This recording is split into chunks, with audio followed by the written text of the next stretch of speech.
Ils sont de tout pays et de toute nation, chrétiens, juifs, bouddhistes, musulmans sans religion. Ils ont chacun leurs idées politiques, les uns aiment la techno, les autres le classique.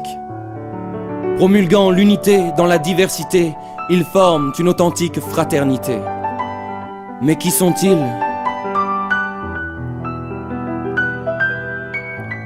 Penseurs libres plutôt que libres penseurs, ils cultivent en eux l'intelligence du cœur.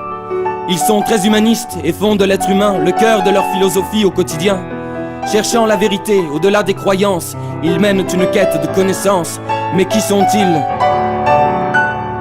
Spiritualistes sans être religieux, ils ont une approche ésotérique de Dieu. Ils ne voient pas en lui un être surnaturel, mais une conscience, une énergie universelle. Leur enseignement n'est en rien dogmatique. On dit de lui qu'il est profondément mystique. Mais qui sont-ils ? Mais qui sont-ils ? Ils ne croient ni au paradis ni à l'enfer, pas plus qu'aux démons, au diable, à Lucifer. Recherchant le vrai sens de l'existence, ils accordent peu d'importance aux apparences. Ils savent le pourquoi et le comment des choses, mais aussi ce qui fait la beauté des roses. Mais qui sont-ils ? Mais qui sont-ils ?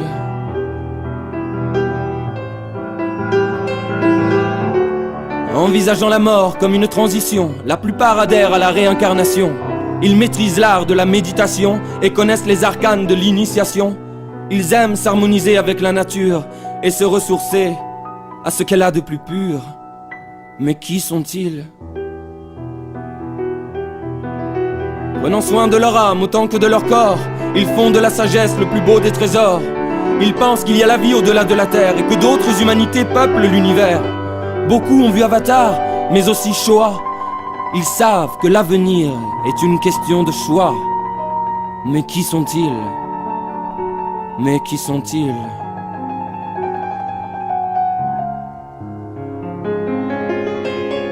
Le monde ne va pas bien, mais ils gardent l'espoir de le rendre meilleur et d'embellir l'histoire.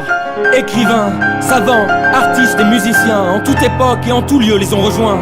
Ils ont pour devise la plus large tolérance, ajoutant dans la plus stricte indépendance.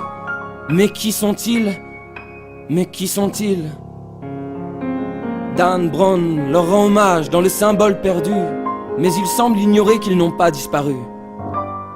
Formant jadis une société secrète, ils ont désormais leur site sur internet.